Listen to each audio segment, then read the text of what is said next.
తాకట్లో ఉన్న మీ బంగారాన్ని విడిపించి ఆ రోజు ఆన్లైన్ రేటుకి కొంటాం. Sharma gold company. నమస్తే, వెల్కమ్ టు సుమన్ టీవీ. నేను పద్మిని. ప్రస్తుతంతో పాటు ప్రముఖ ఆధ్యాత్మికవేత్త, లక్ష్మీ నరసింహస్వామి ఉపాసకురాలు, స్పిరిచువల్ హీలర్ స్రవంతి గారు ఉన్నారు. మాట్లాడదాం. అక్క నమస్తే. అక్క నమస్తే పద్మిని. అక్క, ఒక టీనేజర్ అమ్మాయి ఉంది మీకు కదా? టీన్స్ కంప్లీట్ అయ్యి 20s టీస్ కి స్టార్ట్ అయింది. టీస్ కి స్టార్ట్ అయినటువంటి అమ్మాయి ఉంది. గుడ్ బై టు టీన్స్ చెప్పాం ముందునే. సో ఈ టీనేజ్ లో ఉన్న తల్లులు, రేపు నేను కూడా ఫేస్ చేసేటటువంటి అంశం ఇది. ఇంకా నాకు బుల్లి బుజ్జి టీస్ లో బాధలే ఇవన్నీ. టీన్స్ లో కాదు, ఇది టీస్ బాధే. టీస్ బాధ. టీస్ బాధ అంటే 20 years నుంచి ఉన్న ఆడపిల్లలు జాగ్రత్తగా ఉండాలి, చక్కగా వాళ్ళ భవిష్యత్తు బాగుండాలి అని ఏ తల్లిదండ్రులు అనుకోరు? చాలా అనుకోవాలి, అనుకుంటారు కదా. అయితే సినిమా అనేది చాలా చాలా చాలా పెద్ద ఇంపాక్ట్ ని చూపిస్తుంది. అందులో పిల్లల మీద చాలా ఇంపాక్ట్ ని చూపిస్తుంది. రీసెంట్ గా వచ్చిన గర్ల్ ఫ్రెండ్ సినిమా, అందులో కొన్ని డైలాగ్స్ కొంచెం నేను కూడా చెప్తా, మీరే చెప్పాలి. What is your opinion? మీరు చూసారు, you felt very bad. Definite గా దీని గురించి మాట్లాడాలని మీరే చెప్పడం జరిగింది. ఏంటి, ఏం మాట్లాడాలనుకుంటున్నారు? నేను సినిమా ఆధ్యాత్మికవేత్త కదా మీరు. క్వశ్చన్ కంప్లీట్ అయ్యేదాకా కూడా నేను సినిమా నేను చూడలేదు. కాకపోతే చూసినంత మొత్తం అంతా కూడా ఆల్మోస్ట్ మాట్లాడుకోవడం చేయడం అనేది తెలుసు. అందరం మాట్లాడుకుంటూ ఉంటాం కదా మా గ్రూప్ లో. ఇక్కడ చెప్పాల్సింది ఏంటి అంటే, ఫస్ట్ ఇన్స్టాలో సార్ ఈ సినిమా చూసిన తర్వాత ఈ చున్నీ తీసి అవతల పడేయాలన్నంత ఇదనిపించింది. ఈ చున్నీ తీసేస్తున్నానని చెప్పి ఒక అమ్మాయి స్టేజ్ మీద తీసేస్తుంది. అసలు మనకి భారతదేశంలో ఉన్న బ్యూటీ ఏంటి అని అంటే, నిండుగా కనపడడం, ఆడవాళ్ళ నిండుగా ఉండడం అనేది మన బ్యూటీ అన్నమాట. కర్మభూమి సనాతన సాంప్రదాయంలో కూడా మనకు అదే నేర్పించారు. చున్నీ వేసుకోవడం అనేది అది అది ఫెమినిజంకి అడ్డు అనేది చాలా పొరపాటు.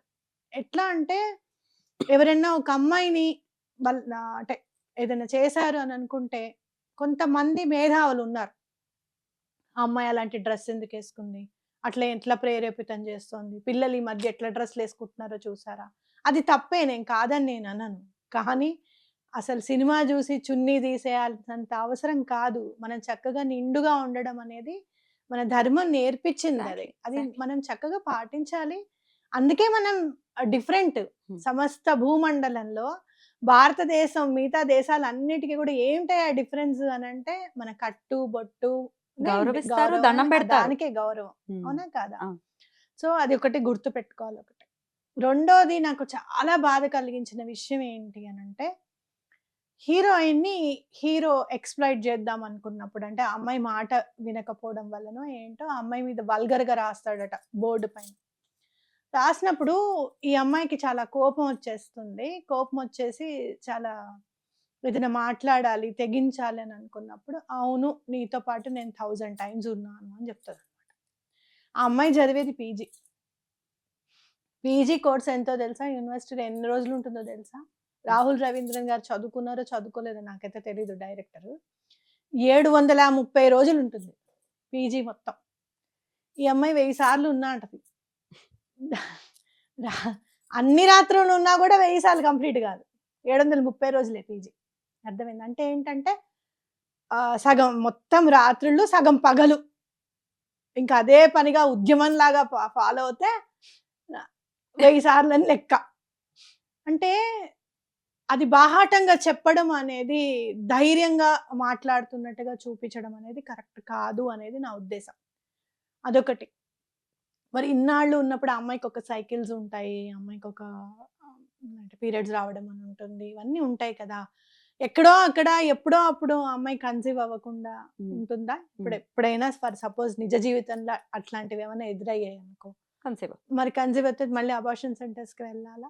చేసుకుంటే ఏంటి అని అంటే, అబార్షన్స్ చేసుకోవడం వల్లనే ఎక్కువగా ఆటిజం ఉన్న పిల్లలు కానివ్వు, లేకపోతే గుండెల్లో హోల్స్ ఉన్న పిల్లలు కానివ్వు, అట్లాంటివి జరుగుతున్నాయి. అలాంటి వాటికి అది ఒక బేస్, అదొక స్టెప్ అనేది మనం గుర్తుపెట్టుకోవాలి. అందుకే ఎవరైనా అబార్షన్ చేయించుకుంటాము అని అంటే నాకు మళ్ళీ బాధ అనిపిస్తుంది. ఎవరైనా వచ్చినప్పుడు, వద్దమ్మా ఎలా వాళ్ళ కష్టపడి కనండి అని చెప్పడం కూడా అదే అనమాట. తర్వాత జనరేషన్కి ఇబ్బంది ఉండకూడదు, మా పాపం అనేది పక్కకు పెట్టు, ముందు తర్వాత జనరేషన్కి ఇబ్బంది ఉండకూడదని చెప్పడం అనమాట. మీరందరూ తెలుసుకోవాల్సింది ఏంటి అని అంటే అసలైన ఫెమినిజం అంటే ఏంటనేది తెలుసుకోవాలి. సూడో ఫెమినిస్టులు అనమాట వీళ్ళందరూ. అర్థమైందా? వాళ్ళ ఏంటి ముసుగు వేరే difference? వేసేసుకొని వాళ్ళ ముసుగు వేరే ఉంటుంది. మాట్లాడడానికి మాత్రం మేము ఫెమినిస్టులమని మాట్లాడడం అనేది. ఇక్కడ ఆడదానికి ఇల్లు లేదు, మా నాన్న ఇల్లు, ఇక్కడేమో నా మొగుడిల్లు అంటే నువ్వు ఎక్కడుంటే అదే అదే ఇల్లమ్మ నీది. నువ్వు రాణివి.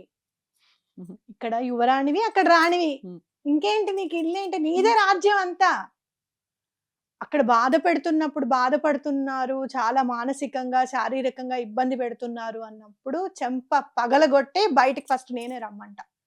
ఎటువంటి పరిస్థితుల్లోనూ నువ్వు అక్కడే ఉండమ్మా, కాపురం నిలబెట్టుకోవాలి అట్లా కాదు.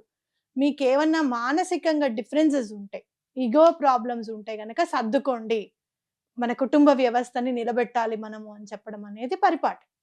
అసలు కాదు, వాడు ఉట్టిగా కొట్టేస్తున్నాడు బాబాయ్, అసలు మాట్లాడితే ఊసిపోక కొడుతున్నాడు, అదేంటి టైం పాస్ కి తిడుతున్నాడు అంటే ఏ తల్లి ఎప్పుడూ కూడా అక్కడే ఉండమని చెప్పదు నీకు.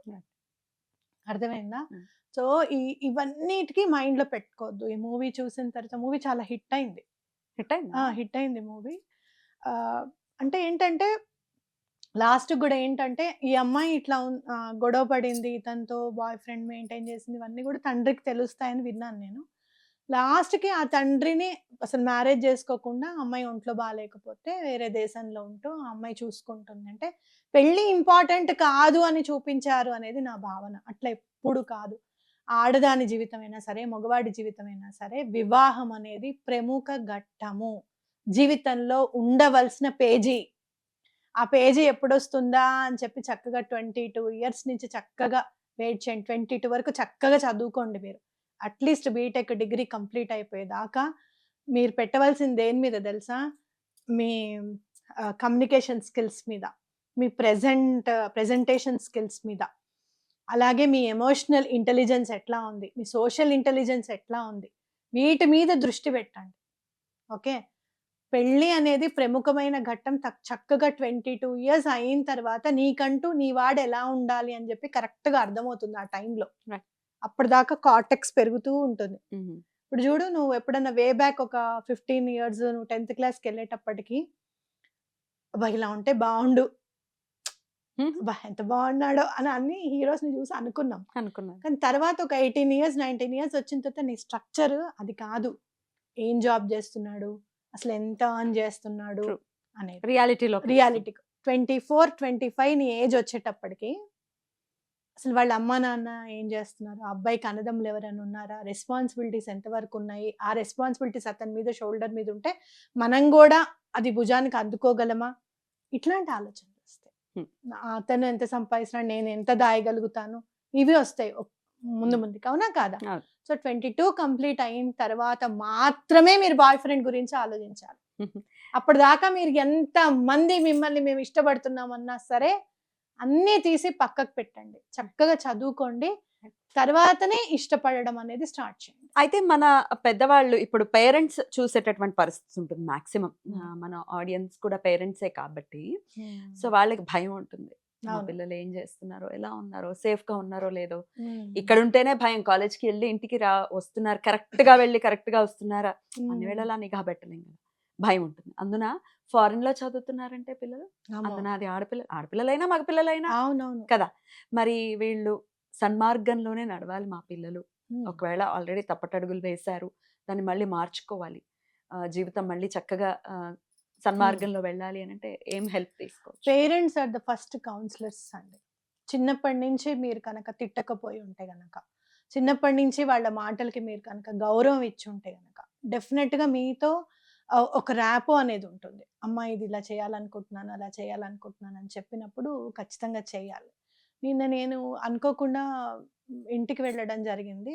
నీకు తెలుసు కదా, ఇక్కడ ఇటు సైడ్ ఉంటున్నామని ఇంటికి వెళ్ళినప్పుడు దీపాలు వెలిగించుకుందామని వెళ్తూ ఉంటే మైత్రి నోట్ నుంచి గర్ల్ ఫ్రెండ్స్ మూవీకి వెళ్దాం అనుకున్నాము, కుదరలేదు అని చెప్పి మాట్లాడుతుంది అనమాట.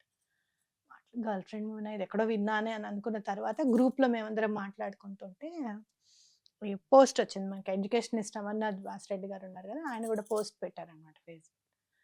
చదివిన తర్వాత వెంటనే నేను మైత్రికి కాల్ చేశాను. చేసి నువ్వు నువ్వు గర్ల్ ఫ్రెండ్ సినిమా చూస్తాను అంటున్నావు కదా మైత్రి, అని అంటే చాలా అంటే చిన్నపిల్ల కదా, ఇంకా ఫెమినిజం అంటే సంథింగ్ డిఫరెంట్ అనమాట. మాకు ఇంపార్టెన్స్ ఇవ్వాలి, మాకు ఇవ్వట్లేదు అన్న రేంజ్లోనే ఉంటుంది ఆ చిన్నపిల్లల మనస్తత్వం.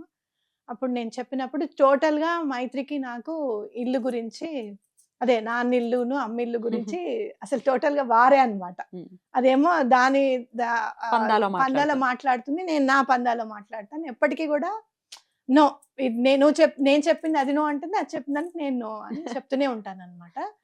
నిన్న నేను చెప్తున్నప్పుడు అది నేను అన్నాను, నువ్వు అట్లా గర్ల్ ఫ్రెండ్ గురించి ఎందుకు చూడకూడదు, అట్లా కాదు, చున్నీ వేసుకోవాల్సిందేనా కంపల్సరీ అంటే, అట్లా కాదమ్మా, నువ్వు కర్మభూమిలో ఉన్నావు, నీ వే ఆఫ్ డ్రెస్సింగ్ అనేది నీ ఇష్టమే, కానీ అది వేసుకోవాల్సిన అవసరం లేదు అని బాహాటంగా చెప్పే హక్కు నీకు లేదు.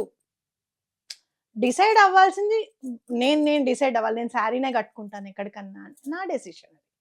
అట్లాగే నీ డెసిషన్ నీది, అది ఒకళ్ళకొకళ్ళు డెసిషన్ తీసుకోవాల్సిందే కానీ స్టేజ్ మీద ఒకళ్ళు చేస్తే దాన్ని మనం ఫాలో అవుదాం అనుకునేది కాదు. అది ఒకటి. రెండు, చిన్నపిల్లవేం కాదు, రేపో మాపో నీకు పెళ్లి చేద్దామని అనుకుంటున్నాను. దాంట్లో ఇప్పుడు ఈ 1000 times గురించి చెప్పాను, అదేదో ఉద్యమం లాగా ఫాలో అవుతాం అంటే అది కాదు, అది ఇట్స్ బయాలజికల్ నీడ్. అర్థమైందా? True, that's a biological. అది అప్పుడు నువ్వేమంటావు, ఆ అమ్మాయి గురించి ఎక్స్ప్లైట్ చేద్దామని దాని మీద రాస్తాడట హీరో అని చెప్తే, అది అంటే రివెంజ్ తీసుకుందాం అన్న మాటలో ఆ అమ్మాయి కించపరిచేసుకుంటావు. అవునా కాదా? అలా ఉండకూడదు ఎప్పుడు కూడాను. సో ఇది కరెక్ట్ కాదు. ఆ మూవీ నువ్వు థియేటర్లోకి వెళ్ళి చూడవలసిన మూవీ అయితే కాదు. ఇక్కడ మనం ఇంట్లో వచ్చినప్పుడు, ఓటీటీలో వచ్చినప్పుడు తప్పకుండా చూద్దాము. మేము పాయింట్స్ రాసుకుంటాం, దేని గురించి మాట్లాడాలి.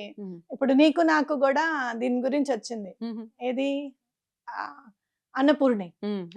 అవును, అవునా కదా, మేము పాయింట్స్ రాసుకుంటాం అనమాట, ఇదే అదని చెప్పి అట్లా రాసుకుని మాట్లాడుకుందాంలే, నేను నీకు తర్వాత ఎక్స్ప్లెయిన్ చేస్తానని చెప్తే, ఇప్పుడు ఏమంటావు, ఇప్పుడు ఏం అనట్లేదు, వెళ్ళొద్దంటాం.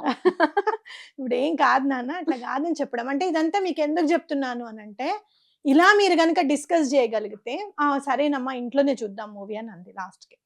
అంటే మీరేం చెప్పాలనుకుంటున్నారు అనేది పిల్లలు తప్పకుండా అర్థం చేసుకుంటారు. మనం మాట్లాడాలి, అంటే ఈ విషయం మాట్లాడకూడదు, ఈ విషయం అలా అని ఉండకూడదు అనమాట. కొంచెం మాట్లాడాలి, వాళ్ళతో వాళ్ళ ఒపీనియన్ అనేది తెలుసుకోవాలి. ఇలా కౌన్సిలింగ్ చేసుకుంటే మాత్రం తప్పకుండా పిల్లలు సరైన దారిలో, ఏదైనా వాళ్ళకి డౌట్ ఉంటే మనకి చెప్పాలనో, ఎవరి మీదైనా ఇష్టం కలిగితే మనకి చెప్పాలని అనిపిస్తుంది. అలా మీరు స్విచ్ వర్డ్స్ కూడా చెప్తూ ఉంటారు కాబట్టి, ఏంజల్ సపోర్ట్ నుంచి కానీ లేకపోతే నేచర్ సపోర్ట్ ఎలా తీసుకోవచ్చు అనేది కూడా చెప్పండి. ఆడపిల్లలు ముఖ్యంగా మా మాట వినాలి, ఇట్లాంటి అట్రాక్షన్స్కి, ఇన్ఫాక్చుయేషన్స్కి లోన్ అవ్వకుండా ఫస్ట్ స్టడీస్ మీద కాన్సన్ట్రేట్ చేయాలి. Attention is the very good switch word which will help. And together divine, అసలు తల్లిదండ్రులు ఎప్పుడు కూడా టుగెదర్ డివైన్ అంటే పిల్లలు ఆటోమేటిక్గా మీకు attract. Attention please. Attention. Right అక్క, చాలా చక్కగా తెలియజేశారక్క. డెఫినెట్గా ఎవరైతే ఆ ఉడుకు రక్తంతో ఉంటారు యూత్ అంటే, వాళ్ళని కత్తి మీద సాము లాంటిది అని అంటూ ఉంటారు కదా, పెంచి అక్కడి నుంచి వీళ్ళంతా ఇలా తీసే డైరెక్టర్స్ అందరూ టిప్స్ ఆఫ్ ద ఫింగర్స్ మీద నడిపించేద్దాము, వాళ్ళ నాడి పట్టుకుంటారనమాట. వాడికి ఏదైతే నచ్చుతుందో అది పట్టుకుని మనం దాన్ని సక్సెస్ తీసేసుకుందాం అని అనుకుంటే అది చాలా పొరపాటు.